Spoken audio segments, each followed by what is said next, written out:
എല്ലാവർക്കും നമസ്കാരം. ഇത്തവണ തിരുവോണത്തിന്റെ ആശംസകളോട് കൂടി നമ്മുടെ തിരുവോണത്തിന്റെ പുറകിലുള്ള കഥകളെ പറ്റി പല കെട്ടുകഥകളുമാണ് ഇപ്പോൾ പൊതുവെ പ്രചാരത്തിലുള്ളത്. മഹാബലി വാസ്തവത്തില് മര്യാദാ പുരുഷോത്തമനായ രാമന് പോലും മാതൃകയായിരുന്ന ഒരു മഹാനായ വ്യക്തിത്വമായിരുന്നു മഹാബലി. ഈ തിരുവോണത്തെപ്പറ്റി നമ്മൾ വളരെയധികം കേട്ടിട്ടുണ്ട്. അത്യാവശ്യം എല്ലാ മാധ്യമങ്ങളിലും എന്തെങ്കിലും കാര്യങ്ങളൊക്കെ അതിനകത്ത് പറഞ്ഞിട്ടുണ്ടാവും. പക്ഷെ പലപ്പോഴും പല പല തെറ്റിദ്ധാരണകൾ നിറഞ്ഞിട്ടുള്ള കഥകളാണ്. ഈ കഥ എന്നുള്ള നിലയിൽ നോക്കുമ്പോൾ നമുക്ക് കുഴപ്പമില്ല, കാരണം കഥ ഏത് രീതിയിൽ വേണമെങ്കിൽ ആവാം. ഈ തിരുവോണത്തെ പറ്റി തന്നെ 4 വാക്ക് എഴുതാവുന്നവര് പാട്ടുകളായിട്ടും പല പല കഥകളായിട്ടും തിരുവോണത്തെ പറ്റി പലതും പറയുന്നുണ്ട്. പക്ഷെ തിരുവോണത്തിന്റെ പ്രാധാന്യത്തെ പറ്റി നമ്മൾ മനസ്സിലാക്കിയിട്ടുണ്ടോ എന്നൊരു സംശയത്തിന്റെ പുറത്താണ് ഞാൻ ഈ വീഡിയോ ചെയ്യാൻ തുടങ്ങുന്നത്. ഈ ആലോചിച്ചു കഴിഞ്ഞാൽ വളരെ പ്രജാക്ഷേമ തൽപരനായ ഒരു രാജാവ്, ജനങ്ങൾക്ക് വേണ്ടി എല്ലാ കാര്യങ്ങളും ചെയ്തു കൊടുത്തിരുന്ന ഒരു രാജാവ്, അദ്ദേഹത്തെ സ്ഥാനഭ്രഷ്ടനാക്കി ദേവന്മാര് അദ്ദേഹത്തെ പാതാളത്തിലേക്ക് ചവിട്ടി താഴ്ത്തി എന്നൊക്കെയാണ് കഥകൾ. പക്ഷേ ഇതിന്റെ പുറകിലുള്ള ശരിക്കുള്ള പുരാണം, ശരിക്കുള്ള സ്ക്രിപ്ചറൽ വാല്യൂസ് നോക്കിക്കഴിഞ്ഞാൽ, അതിന് പുറകിലുള്ള സ്പിരിച്വൽ വാല്യൂസ് നോക്കിക്കഴിഞ്ഞാൽ നമുക്ക് വളരെയധികം ഇൻട്രസ്റ്റിംഗ് ആയിട്ട് തോന്നും. കാരണം ഈ തിരുവോണം എന്നല്ല, ഏത് ആഘോഷമാണെങ്കിലും നമ്മൾ കൊണ്ടാടുന്ന ഒരു 3 തലത്തിലാണ്. ഒന്നൊരു ആഘോഷത്തിന്റെ തലത്തിൽ, പിന്നെയുള്ളത് ഒരു ആചാരത്തിന്റെ തലത്തിൽ, അത് കഴിഞ്ഞാൽ പിന്നെ അതിൻ്റെ പുറകിലുള്ള ഒരു ഫിലോസഫിയുടെ തലത്തിൽ. അപ്പൊ അതുകൊണ്ട് ഈ ആഘോഷം പല സ്ഥലത്തും പല രീതിയിലായിരിക്കും, പല തലത്തിലായിരിക്കും. അത് ജാതി മത ഭേദമന്യേ എല്ലാവരും കൊണ്ടാടുന്നതാണ്.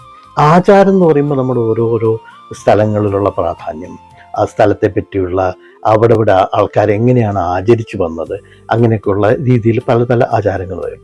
പിന്നെ ഉള്ളത് അതിൻ്റെ ബാക്കിലുള്ള ഫിലോസഫിയാണ്. ആ ഫിലോസഫി നമുക്കൊരു കഥയാണെങ്കിലും അത് എന്തിനെങ്കിലും ബേസ് ചെയ്തിട്ടായിരിക്കും. അങ്ങനെ വന്നു കഴിയുമ്പോൾ നമുക്ക് നോക്കുമ്പോൾ ഈ വാമന പൂജ നടത്തുന്ന രീതിയിലുള്ള ഒരു ആചാരമാണ് പലയിടത്തും ഉള്ളത്. മഹാബലിയെ നമ്മൾ കൊണ്ടാടുന്നത് തർക്കമില്ല, നല്ല കാര്യം തന്നെയാണ്. ക്രിസ്മസിന് നമ്മൾ സാന്റാക്ലോസിനെ കൊണ്ടാടും, ചിലപ്പോൾ ക്രിസ്തുവിനെ കൊണ്ടാടിയെന്നിരിക്കില്ല. അതുപോലുള്ള വ്യത്യാസം കൂടി ഇതിനകത്തുണ്ട്. അപ്പോൾ വാമന പൂജയിൽ നമുക്ക് തൃക്കാക്കരയപ്പനെ എഴുന്നള്ളിച്ച് അങ്ങനെയുള്ള കാര്യങ്ങളുമുണ്ട്. പക്ഷെ ഈ പുരാണ കഥകൾ മനസ്സിലാക്കുമ്പോൾ അതിന് പല രീതിയിലാണ്. വാസ്തവത്തിൽ നമ്മുടെ ഇന്ത്യൻ പുരാണ കഥകളിൽ ഈ ബ്ലാക്ക് ആൻഡ് വൈറ്റ് പോലെ പോസിറ്റീവും നെഗറ്റീവുമായിട്ടുള്ള, അല്ലെങ്കിൽ കറുത്തതും വെളുത്തതുമായിട്ടുള്ള അതുപോലുള്ള വ്യതിയാനങ്ങൾ, അതുപോലുള്ള വ്യത്യാസങ്ങൾ നമ്മുടെ പുരാണങ്ങളിലില്ല. എല്ലാവരും മിക്കവാറും ഒരു ഷെയ്ഡ് ഓഫ് ഗ്രേ ആണ്. അപ്പോൾ ഈ മഹാബലിയുടെ കഥ വരുന്നത് വാമനാവതാരം ഭാഗവതത്തിലെ 8-ാം സ്കന്ധത്തില് 15-ാമത്തെ അധ്യായത്തിലാണ് മഹാബലിയുടെ ചരിതം ഉള്ളത്. പക്ഷെ അതിന് കേരളവുമായിട്ട് പ്രത്യേകിച്ച് ബന്ധമൊന്നുമില്ല. അത് കൃതയുഗം, മഹാബലിയുടെ യുഗം എന്ന് പറയുന്നത് കൃതയുഗമാണ്. കൃത, ത്രേത, ദ്വാപര, കലി എന്ന് പറയുമ്പോൾ കൃതയുഗം ആദ്യത്തെയാണ്. അത് സത്യയുഗം എന്നുകൂടി പറയുന്നുണ്ട്. ഈ സത്യയുഗത്തിലെ നമ്മുടെ മനുഷ്യരുടെ ആലോചനകളും മനുഷ്യരുടെ ആവശ്യങ്ങളും കാര്യങ്ങളൊക്കെ നമ്മുടെ ഇപ്പോഴത്തെ കലിയുഗത്തിൽ നിന്നും തികച്ചും വ്യത്യസ്തമായ രീതിയിലായിരുന്നു എന്ന് വേണം നമുക്ക് മനസ്സിലാക്കാനായിട്ട്. അപ്പോൾ ഒരു മഹാബലി വളരെയധികം നാട്ടുകാർക്ക് എല്ലാവിധ കാര്യങ്ങളും ചെയ്തു കൊടുത്തിരുന്ന ഒരു നല്ലൊരു രാജാവ് തന്നെയായിരുന്നു. ഭൗതികമായിട്ടുള്ള എല്ലാ സുഖ സൗകര്യങ്ങളും തൻ്റെ നാട്ടുകാർക്ക്, തൻ്റെ പ്രജകൾക്ക് നൽകി കൊടുക്കുന്നതിൽ വളരെയധികം സന്തോഷിച്ച ആളാണ് അദ്ദേഹം. വളരെയധികം ബെനവലൻ്റ് ആയിട്ടുള്ള ഒരു രാജാവായിരുന്നു. പക്ഷേ രാജാവിന് ഈ ഭൗതിക സൗകര്യങ്ങൾ ഉണ്ടാക്കി കൊടുക്കുക എന്നുള്ള ചുമതല മാത്രമല്ല ഉള്ളൂ എന്നാണ് നമ്മുടെ ഭാരതീയ തത്വസംഹിതകളിലെല്ലാം ഉള്ളത്. ഒരച്ഛൻ മക്കൾക്ക് എങ്ങനെ നല്ല കാര്യങ്ങൾ പറഞ്ഞു കൊടുക്കണം എന്നുള്ളതുപോലെ ചെയ്യാനും കൂടി ഈ രാജാവിന് ഉത്തരവാദിത്വമുണ്ട്. ഭാഗവതത്തിൽ തന്നെ പൃഥുവിൻ്റെ മഹാത്മ്യം പറയുമ്പോഴും അത് തന്നെയാണ് പറയുന്നത്. പൃഥു തൻ്റെ മക്കൾക്ക് എങ്ങനെയാണോ ഒരച്ഛൻ ചെയ്യുന്നത് അതുപോലുള്ള പഠനം, അതുപോലുള്ള കാര്യങ്ങളാണ് ഈ പ്രജകളെ പഠിപ്പിച്ചിരുന്നത്. അപ്പോൾ ഉയർന്ന അറിവുണ്ടായിട്ട് കൂടി ഈ പ്രജകളെ അല്ലെങ്കിൽ അവരുടെ നാട്ടുകാർക്ക് വേണ്ട രീതിയിലുള്ള കാര്യങ്ങൾ പറഞ്ഞു മനസ്സിലാക്കി കൊടുക്കാൻ മഹാബലി മെനക്കെട്ടില്ല. കാരണം മഹാബലി ഭൗതിക സുഖങ്ങളിലുള്ള എല്ലാ കാര്യങ്ങളും ചെയ്തു കൊടുത്തു.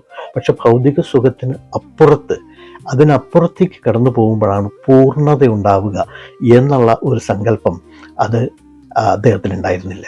മാത്രമല്ല അദ്ദേഹത്തിൻ്റെ ഉള്ളിൽ ചെറിയൊരു അഹങ്കാരത്തിൻ്റെ ഗർവ് കൂടി ഉണ്ടായിരുന്നു. ചില ആൾക്കാർ പറയുമല്ലോ, ഞാൻ വളരെയധികം വിനയമുള്ളവനാണ്, I am so proud of my humility എന്ന് പറയുന്നത് പോലുള്ള ഒരു അഹങ്കാരം കൂടി അദ്ദേഹത്തിനുണ്ടായിരുന്നു. ഈ ഗർവ് മാത്രമാണ് മഹാബലിയെ പുറകോട്ട് പിടിച്ചു നിർത്തിയിരുന്നത്. കാരണം ആത്മസാക്ഷാത്കാരത്തിന് അദ്ദേഹത്തിന് എല്ലാവിധത്തിലുള്ള അവകാശം ഉണ്ടായിരുന്നു. പക്ഷെ ഈ ഒരു ഗർവ്, ഞാനാണിത് ചെയ്യുന്നത്, ഞാനാണിത് അനുഭവിക്കുന്നത്, I am the doer, I am the enjoyer എന്നുള്ള രീതിയിലുള്ള ഒരു അഹങ്കാരം, അവസാനത്തെ അഹങ്കാരം മാത്രമേ അദ്ദേഹത്തിന് ബാക്കിയുണ്ടായിരുന്നുള്ളൂ. അപ്പോൾ അത് വാമനം വന്ന കഥയൊക്കെ നമുക്കറിയാം. വാമനം വന്ന് അശ്വമേധ യാഗം നടത്തുന്ന യാഗവേദിയിൽ വന്നപ്പോൾ രാജാവ് മഹാബലി ചോദിച്ചു, എന്താണ് വേണ്ടത്? എന്തു വേണമെങ്കിൽ ഞാൻ തരാം. എൻ്റെ അടുത്തുനിന്ന് ഒരിക്കൽ ദാനം മേടിച്ച ആൾക്ക് വേറൊരു ദാനത്തിനായി മറ്റാരുടെയും മുന്നിൽ കൈനീട്ടേണ്ടതായിട്ട് വരില്ല. അതുകൊണ്ട് എന്ത് വേണമെങ്കിൽ ചോദിക്കാം, അതെല്ലാം ഞാൻ സാധിക്കും എന്നാണ് പറഞ്ഞത്. കാരണം എനിക്ക് സാധിക്കും, എനിക്ക് ചെയ്യാൻ പറ്റും എന്നുള്ള രീതിയിലുള്ള ആ അഹന്ത, അത് മാത്രമേ അദ്ദേഹത്തെ ആത്മസാക്ഷാത്കാരത്തിൽ നിന്ന് വ്യത്യാസപ്പെടുത്തി നിർത്തിയിരുന്നു. ആത്മസാക്ഷാത്കാരം എന്ന് പറയുന്നത് വ്യഷ്ടിയും സമഷ്ടിയും ഒന്നാണ് എന്ന തിരിച്ചറിവ്. അതായത് ആ വ്യക്തി തന്നെയാണ് ഈ പ്രപഞ്ചമായിട്ട്, പ്രപഞ്ചത്തിനപ്പുറമുള്ള എല്ലാ സകല സരാചരങ്ങളും ചേർന്ന ഒരൊറ്റ സമഷ്ടിയായിട്ട് നിലകൊള്ളുന്നത് എന്ന തിരിച്ചറിവിലേക്ക് ഉയരുക. അതായത് ചിന്മയഹരേ ഗോപികാരമണ ഞാനെന്ന ഭാവം അത് തൊന്നായിക വേണമിക, തൊന്നുന്നതാകിൽ അഖിലം ഞാനിതെന്ന വഴി തൊന്നേണമേ വരുത് നാരായണ എന്നുമാണ്. ഞാനാണെന്ന് തോന്നാം, പക്ഷെ ആ ഞാൻ ഈ ചെറിയ ഞാനല്ല, ഈ പ്രപഞ്ചം മുഴുവൻ ഉൾപ്പെടുന്ന ഒരു വലിയ ഞാനാണ് എന്ന ആ തിരിച്ചറിവിലേക്ക് ഉയരാൻ മഹാബലിക്ക് സാധിക്കുമായിരുന്നു. പക്ഷെ മഹാബലിയുടെ ഉള്ളിൽ ചെറിയൊരു ഗർവ്, ചെറിയൊരു അഹങ്കാരം മാത്രം, അത് മാത്രമേ ഉണ്ടായിരുന്നുള്ളൂ. അപ്പം അത് മാറ്റിക്കളഞ്ഞ് ഈ മഹാബലിയെ ഉന്നതമായൊരു തലത്തിലേക്ക് ഉയർത്തുന്നതിന് വേണ്ടി തന്നെയാണ് വാമനൻ അവതരിച്ചതും വാമനൻ ഈ മണ്ണ് യാചിച്ചതും. ആദ്യത്തെ അടി കൊണ്ട് ഭൂലോകം അളന്നു, രണ്ടാമത്തെ അടി കൊണ്ട് സ്വർഗം അളന്നു, മൂന്നാമത്തെ അടി വയ്ക്കാൻ പോയപ്പോഴേക്കും മഹാബലി വളരെയധികം ബുദ്ധിമാനാണ്. മഹാബലിക്ക് മനസ്സിലായി, ഈ ഭഗവാൻ വന്നിട്ടുള്ളത് എനിക്ക് അനുഗ്രഹം നൽകണമെങ്കിൽ ഭഗവാന്റെ കാൽക്കലാണ് നമ്മുടെ തല വയ്ക്കേണ്ടത്. അതുകൊണ്ടാണ് ഭഗവാൻ മഹാബലിയുടെ തലയിൽ കാൽ വെച്ച് അനുഗ്രഹിച്ചത്. മാത്രമല്ല, അനുഗ്രഹിച്ചിട്ട് നേരെ പാതാളത്തേക്ക് തള്ളി എന്നൊക്കെ ഉള്ളത് വെറുതെ ജനപ്രിയമായ കഥകളിൽ കയറ്റിവെച്ചിട്ടുള്ളതാണ്. സുതലം എന്ന പേരുള്ള വളരെയധികം കവറ്റഡ് ആയിട്ടുള്ള, വളരെ പ്രസക്തമായ ഒരു ഭാവത്തിലേക്കാണ് അദ്ദേഹത്തെ മാറ്റിയത്. അവിടെ സുതലത്തിലെ വാസം കഴിഞ്ഞ് കുറച്ച് കഴിയുമ്പോൾ ഇദ്ദേഹത്തിന് ഒരു ഇന്ദ്ര പദവിയും ഭഗവാൻ വാഗ്ദാനം ചെയ്തു. ഇന്ദ്രന്റെ പദവി എന്ന് പറഞ്ഞാൽ അമേരിക്കൻ പ്രസിഡന്റ്, ഇന്ത്യൻ പ്രസിഡന്റ് എന്ന് പറയുന്ന പോലെ താൽക്കാലികമായ ഒരു പദവിയാണ്. ആ പദവിയിലേക്ക് ഈ മഹാബലിയെ ഉയർത്തുന്ന രീതിയിലാണ് ഈ കഥ അവസാനിക്കുന്നത്. പക്ഷെ അത് കഴിഞ്ഞിട്ടും മഹാബലിക്ക് തൻ്റെ പ്രജകളോട് സ്നേഹമുണ്ടായിരുന്നു. അപ്പോൾ വർഷം തോറും വന്ന് എൻ്റെ പ്രജകളെ കാണാനുള്ള ഒരു അവകാശം വേണം എന്ന ഒരഭ്യർത്ഥന ഭഗവാൻ സ്വീകരിച്ചു. മാത്രമല്ല, ഭഗവാൻ സ്വയം വാമൻ സ്വയം മഹാബലിയുടെ കൂടെ യാത്ര ചെയ്ത് എല്ലാ വർഷവും തൻ്റെ പ്രജകളെ കാണാൻ വരുന്നു എന്നുള്ളതാണ് സങ്കല്പം. അപ്പോൾ വാസ്തവത്തിൽ മഹാബലിയുടെ ഈ നാട് കാണാൻ വരുന്ന യാത്ര മാത്രമല്ല, ഇതിൻ്റെ കൂടെ വാമന പൂജയ്ക്കുള്ള ഒരു അവസരം കൂടിയാണ്. തൻ്റേതെന്ന് താൻ അതുവരെ വിചാരിച്ചിരുന്ന എല്ലാം ഭഗവാന്റേതാണ് എന്ന് കണക്കാക്കുന്നത് വളരെ നല്ലൊരു ഭക്തന്റെ ലക്ഷണമാണ്. പക്ഷെ താനെന്ന ഭാവം തന്നെ ഇല്ലാതാക്കുന്ന രീതിയിലുള്ള അനന്യമായ ഭക്തി, സമ്പൂർണ്ണ സമർപ്പണം, അതാണ് നമ്മൾ മഹാബലിയിൽ നിന്ന് മനസ്സിലാക്കുന്നത്. അപ്പോൾ അങ്ങനെയുള്ള മഹാബലി ആണ് നമുക്ക് മാതൃകാപുരുഷനാണ്. ഈ രാമായണത്തിലും വാസ്തവത്തിൽ യോഗവാസിഷ്ഠത്തിൽ പറയുന്നുണ്ട് രാമനോട്, രാമ നീ മഹാബലിയെ കണ്ടുപിടിക്കൂ. എന്താണ് പഠിക്കേണ്ടത്? സമ്പൂർണ്ണ സമർപ്പണത്തിൻ്റെ കാര്യമാണ് മഹാബലിയിൽ നിന്നും പഠിക്കേണ്ടത്. അപ്പോൾ വേദാന്തപരമായിട്ടും ഇതിനൊരു അർത്ഥതലമുണ്ട്. അത് ഈ മഹാബലിയുടെ കഥ മനുഷ്യ മനസ്സിൻ്റെ ഒരു ആത്മീയ യാത്രയുടെ പ്രതീകമായിട്ട് നമുക്ക് കാണാൻ പറ്റും. ഈ അസാധാരണമായ കഴിവുകളുണ്ടായിട്ടും ഈ അഹങ്കാരത്തിൻ്റെയും രജോഗുണത്തിൻ്റെയും സ്വാധീനത്തിൽ തുടരുന്ന ഒരു വ്യക്തിയായിരുന്നു മഹാബലി. പക്ഷേ അദ്ദേഹം പ്രതിദാനം ചെയ്ത അങ്ങനെയുള്ള വ്യക്തിത്വങ്ങളാണ് ശക്തി, ദാനശീലം, ഇതെല്ലാം അദ്ദേഹത്തിനുണ്ടായിരുന്നു. പക്ഷെ അതിൻ്റെ ഒപ്പം ഞാനാണ് കൊടുക്കുന്നത്, ഞാനാണ് ഭരണാധികാരി, ഇതെല്ലാം എൻ്റേതാണ് എന്ന കർത്തൃത്വബോധം അദ്ദേഹത്തിൻ്റെ ആത്മസാക്ഷാത്കാരത്തിന് തടസ്സമായി നിന്നിരുന്നു. അപ്പോൾ വാമനൻ പരമാത്മാവിനെയാണ് പ്രതിനിധാനം ചെയ്യുന്നത്. അത് നമ്മുടെ ബോധത്തിൽ വളരെ ചെറുതായിട്ടും തുടക്കത്തിൽ വളരെ ചെറിയൊരു കനൽ പോലെ മാത്രം ഉദിക്കുന്ന ആത്മീയതയുടെ ആ സൗന്ദര്യം മുഴുവൻ പ്രഭാപൂരമായ ഒരു തലത്തിലേക്ക് ഉയർത്തിക്കൊണ്ടു വരുമ്പോഴാണ് എൻ്റേത്, ഞാൻ എന്നുള്ള ആ ഒരു പരിമിതമായ ചിന്ത നമ്മുടെ ഉള്ളിൽ നിന്ന് പോകാനിടയാവുന്നത്. അപ്പോൾ ഈ ത്രിവിക്രമനായിട്ട് വന്ന വാമനൻ ആദ്യത്തെ 2 ചുവടുകൾ നമ്മുടെ ബാഹ്യമായിട്ടുള്ള സമ്പത്തിൻ്റെയും നേട്ടങ്ങളുടെയും മുഴുവൻ തലങ്ങളും കവർ ചെയ്തു. 3ാമത്തെ ചുവട് പൂർണ്ണതയിൽ എത്തിക്കുന്നതിന് വേണ്ടിയിട്ട് വ്യക്തി സമഷ്ടിയിൽ നിന്നും വേറിട്ട് നിൽക്കുന്നതിൻ്റെ ആ പ്രശ്നം, അവസാനത്തെ കന്നിയായ ഒരു അഹങ്കാരം, ഞാൻ എന്നുള്ള ആ അഹങ്കാരം കൂടി മാറ്റിക്കളഞ്ഞാൽ ഇദ്ദേഹത്തിന് പൂർണ്ണത കൈവരയ്ക്കാം എന്നുള്ളതാണ് ഇതിൻ്റെ പുറകിലുള്ള ആ മഹാത്മ്യം. അതായത് അഹങ്കാരം ഇല്ലാതാവുമ്പോൾ എൻ്റേതെന്നുള്ള ആ ഉടമസ്ഥാവകാശം ഇല്ലാതാവും. അപ്പോൾ അങ്ങനെ വന്നു കഴിയുമ്പോൾ വ്യഷ്ടിയും സമഷ്ടിയും ഒന്ന് എന്നുള്ള ഒരു ആത്മസാക്ഷാത്കാരത്തിൻ്റെ നിറവിലേക്ക് എത്തും. അപ്പോൾ അതാണ് ഈ മഹാബലി ചരിതം അല്ലെങ്കിൽ വാമന ചരിതത്തിൻ്റെ പുറകിലുള്ള ഫിലോസഫി. അല്ലാതെ ഒരു മഹാവിഷ്ണുവും മഹാബലിയെ ചവിട്ടി പാതാളത്തിലേക്ക് താഴ്ത്തിയിട്ടൊന്നുമില്ല. അതൊന്നും ഒരു കഥയിൽ പോലും ഇല്ല. ആ കഥ പിന്നെ നാട്ടുകഥകളായിട്ട് പലപ്പോഴും വന്നിട്ടുണ്ടാവും. പക്ഷെ നമ്മുടെ പുരാണപരമായിട്ട് ഭാഗവതത്തിലുള്ള കഥകളിൽ ഇതൊന്നുമില്ല. അത് മഹാബലി പിന്നെ സാധാരണ ഒരു അസുരനായിരുന്നില്ല. ഈ അസുരൻ എന്ന് സാധാരണ പറയുമ്പോൾ ഭൗതികതയിൽ അഭിരമിക്കുന്ന ഒരാൾക്ക് അസുരൻ എന്ന് പറയാം. കാരണം അതിനപ്പുറത്തേക്കൊന്നുമില്ല. തിന്നുക, കുടിക്കുക, ബാക്കി കാര്യങ്ങൾ ചെയ്യുക, അതല്ലാതെ അതിനപ്പുറത്തേക്ക് ജീവിതമൊന്നും ഇല്ല എന്ന് വിചാരിക്കുന്നവർ തന്നെയാണ് അസുരന്മാർ.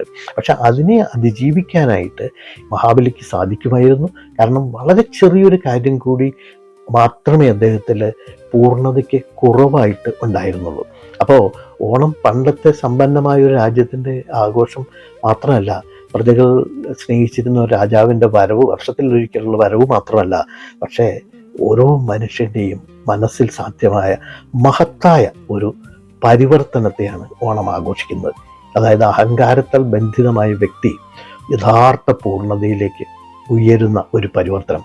അതുകൊണ്ട് ഓണത്തിൻ്റെ യഥാർത്ഥ സന്ദേശം സമൃദ്ധി കൊണ്ട് ജീവിതം സുഖകരമാക്കാം, ധർമ്മം ജീവിതത്തെ മഹത്താക്കാം, പക്ഷേ അഹങ്കാരം കൂടി സമ്പൂർണമായി സമർപ്പിക്കുന്നതിലൂടെ മാത്രമാണ് ജീവിതം യഥാർത്ഥത്തിൽ സ്വതന്ത്രമാകുന്നത്, പൂർണ്ണമായ മോക്ഷം വരുന്നത്. അത് നമ്മൾ പുരുഷാർത്ഥത്തിൽ പറയും ധർമ്മം, അർത്ഥം, കാമം, മോക്ഷം. ഇങ്ങനെ 4 പുരുഷാർത്ഥങ്ങളുള്ളതിൽ 3 മഹാബലി വളരെ ഭംഗിയായിട്ട് കൈകാര്യം ചെയ്തു. ധർമ്മം, അർത്ഥം, കാമം. പക്ഷെ മോക്ഷത്തിലേക്കുള്ള അവസാനത്തെ പടി, ആ അവസാനത്തെ പടിയാണ് വാമനൻ മഹാബലിക്ക് കൊടുത്തത്. അതിൻ്റെ ആഘോഷമാണ് ഓണാഘോഷം. അപ്പോൾ ആ തിരുവോണത്തിന് സാധാരണ കഥയിലുള്ള ആ ചവിട്ടിത്താരത്തിലൊന്നും അല്ല ഉള്ളത്, ഉയർത്തിക്കൊണ്ടുപോകലാണ്. ഒരു ആത്മസാക്ഷാത്കാരത്തിൻ്റെ ആ ഒരു പടിയിലേക്ക്, ആ ഒരു ഉന്നത സോപാനത്തിലേക്ക് ഉയർത്തിക്കൊണ്ടു പോകാൻ പറ്റുന്ന ഒരാഘോഷമാണ് ഓണം, ഒരാചാരമാണ് ഓണം. അതിൻ്റെ ഒന്നാന്തരം ഒരു തത്വചിന്ത കൂടിയാണ് വേദാന്തപരമായിട്ട് നോക്കുമ്പോൾ തിരുവോണം. അപ്പോൾ തിരുവോണത്തെ പറ്റിയിട്ടുള്ള എല്ലാവിധ മിഥ്യാധാരണകളും നമുക്ക് മാറ്റിവെച്ച് ഈ തിരുവോണം എത്രയധികം ഭംഗിയായിട്ട് നമുക്ക് കൊണ്ടാടാം. അത് 3 തലത്തിലും സുഹൃത്തുക്കളും എല്ലാവരുമായിട്ട് ആഘോഷമാവാം. നമുക്ക് ചേർന്ന രീതിയിലുള്ള ആചാരങ്ങളാവാം.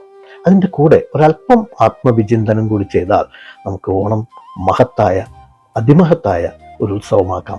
വാമനമൂർത്തിയെ കൊണ്ടാടാം, മഹാബലിയെ ബഹുമാനിക്കാം. എല്ലാവർക്കും തിരുവോണത്തിൻ്റെ ആശംസകൾ.